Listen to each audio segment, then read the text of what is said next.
Cool. All right, looks like we're back. So, jeez, Nagne can be rocking the Alistar someday on the Blitzcrank. I'm sure something trolly happened in the house, and they were just like, let's just go for some weird stuff here, and we'll see who can come out on top of this weird pickup. So, I don't know.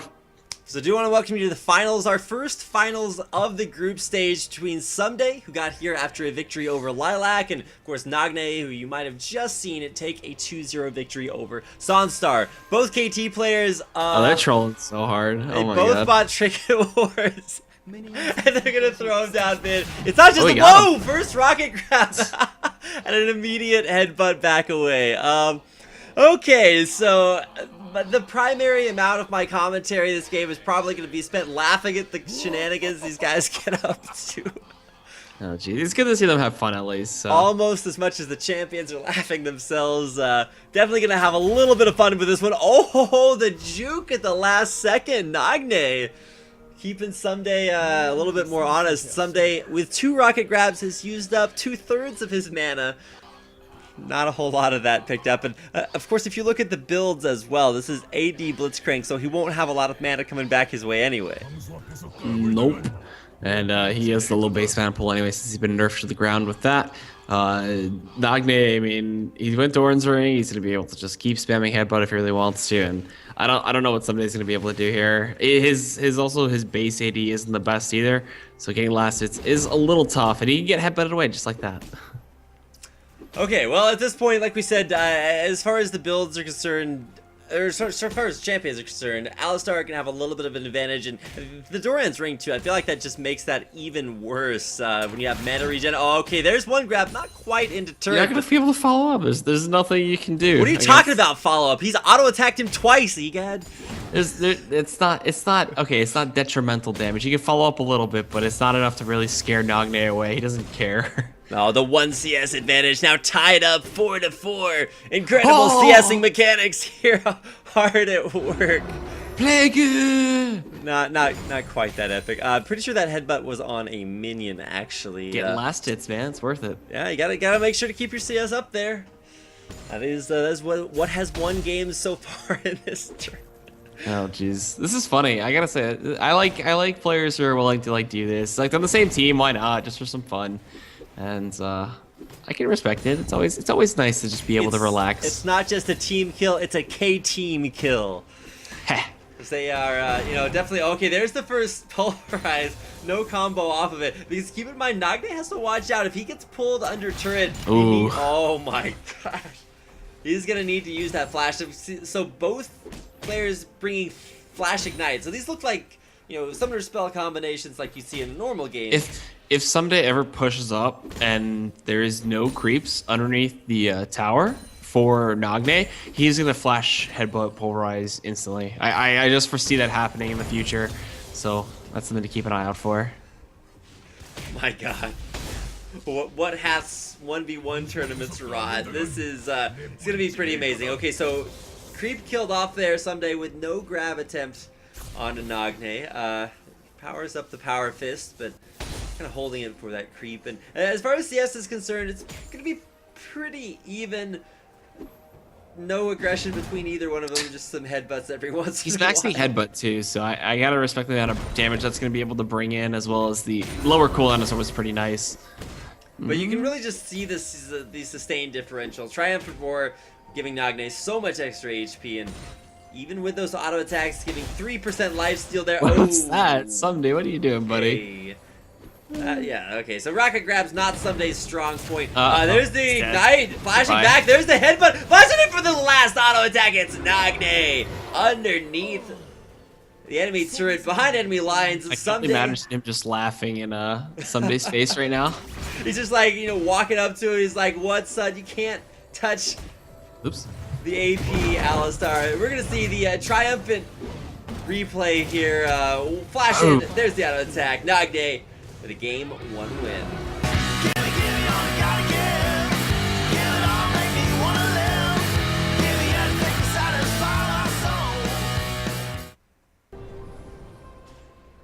Alright, well, welcome back. This is going to be game number 2 between Ssumday and Nagne. or Nagne. I mean, this is so weird. Did you see his portrait? Like, good sweet lord. Flame and Watch, they're both out there and they're starting to get jealous. There might be a third member of the boy band coming in. Nagne, both incredibly attractive and very strong in the 1v1 department as well. He's won his last 3 bouts out on the Rift in a row. So I do want to welcome you to what could be the deciding game number 2 here in GosuTV's Solo King Korea 1v1 tournament. My name is Rapid, with me is EGAD, and of course some epic plays between Nagne, Ssumday on this Alistar Braum lane matchup. Ssumday's taking everything he can get right now, man. He's got 2 free pot shots in. Yeah, Ssumday was in there with the BM, man. He took 2 free auto attacks that basically wins the lane by itself.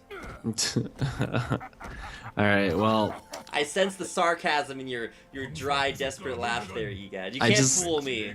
I mean, I don't know. It's funny. I enjoy this. What's funny is watching Braum's dance. I don't exactly know what that's called. A Cossack break dancing. dancing. Yeah. If he was break dancing, he'd be spinning around on his head, man. Does he do that? I don't think he's so. bald enough. He could. He'd probably slide around the ground pretty easily. I don't know. Maybe it's like there are patches of like mud. What if he's in the river? Does he just like spin around underwater? I don't know. I mean, I guess he'd probably float. Want to know. As soon as the minion wave gets there, Ssumday is just like, get out of here, man. Dodges the Winter's Bite, and now we get to talk about the 1v1 potential between Alistar and Braum. Not something that's I ever thought I'd be forced to have a conversation about. I know. Normally you'd have an AD carry behind them, but all right. I mean, the lasting potential for both of them is not too good, but Nagne went for a Doran shield, so he's looking to tank it up and really just be able to eat the damage that Ssumday's going to be looking to dish out. But other than that, he can get concussive blows off. He can at least have some good burst with the Winter's Bite on top of that. So we'll keep an eye on those stacks and when those end up proccing out there. And level 6s, I mean, I gotta say, Nagne isn't too bad once you get the Glacial Fissure out there. Level 2 gets hit by Ssumday though, and now he's going straight into Nagne. In a little bit of trouble here, dropping down dangerously low in HP. There are ignites for both players. So if Ssumday is able to get like a headbutt pulverized combo off on a Nagne, 1 auto and an ignite might finish the deal. Yep. I mean, he could just, yeah. He's done in 1 combo, pretty much. I don't think there's anything Nagne could do about it, so. Level 3, there it is. Boom, combo, he's dead. And he even flashed out from underneath the turret. Ssumday with his style points on Nagne, bringing it back to an even 1-to-1 exchange.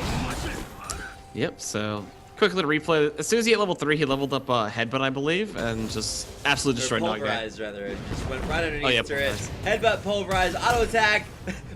The double Nagne's like, alright, whatever. Nagne's just like, imagine if I brought a real summoner spell. 1v1 number 2 in their best of 3 series will go to Nagne to tie the series at, like I said, 1-to-1. Your solo king in game 2 will be Ssumday.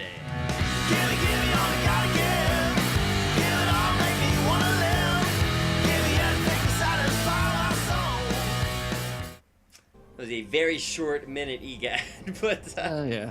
As we load into game, okay, double Doran's blades are out there, so single one for each player.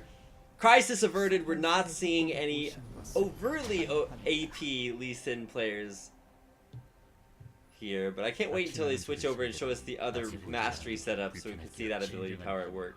And they also might have been picking the wrong rune page. Is there no Korean Lee Sin? Oh yeah, never mind. I thought I was talking English for a second. I'm actually really just... Are you actually, like, secretly, somebody who knows Korean? Yeah, it just sounds like English to me. That's weird.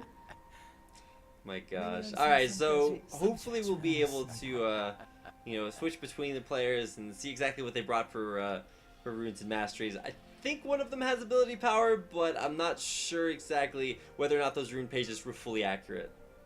So. I think they were.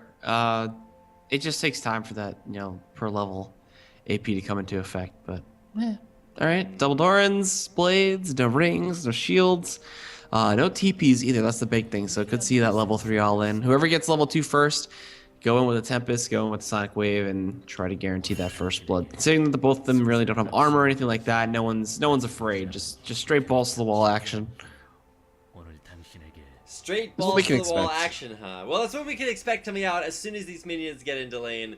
And once again, it does look like they have exactly the same build here. Either that or we just haven't switched champions to experience this. So, Ssumday versus Nagne, the blindest of picks here in our game number 3 to decide which player will advance here out of the group stages. Looks like Nagne is actually taking a little bit more damage off of that early trade. See how this works out. Oh, CS or creep advantage now. Nagne versus Ssumday. You see those Tempest cripples, very important to lower your opponent's attack speed when you're trying to fight him 1v1.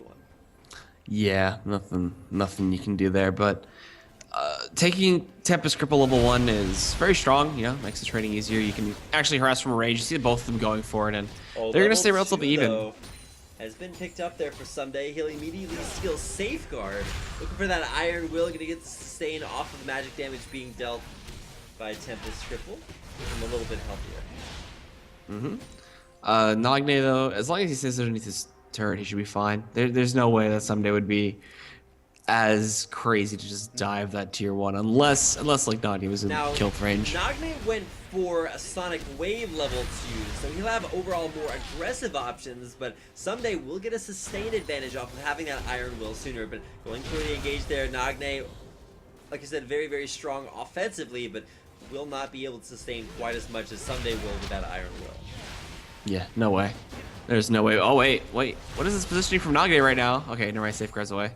Very crazy. Had that Sonic Wave hit, actually, that would have forced him back, for sure. Yeah, Ssumday was in range there, and keep it on, we still have level 3s, but with Nagne maybe a little bit lower, about 100 HP behind Ssumday. That's going to be a huge definer here as minion wave now pushed underneath Nagne's turret. He's not going to be able to hit all of this CS either, so...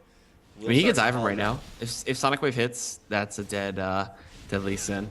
Oh, and it will hit. Does he go for it? Come on, you gotta do it. Listen, no, it's not enough. Ssumday goes in, takes that safeguard right back out.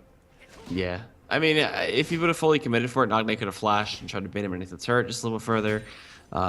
It's always just a mechanical thing when you go up against another Lee Sin. Because if you do let that Sonic Wave sit just a little bit, if you kind of just bait them out, it's traumatic to go through that.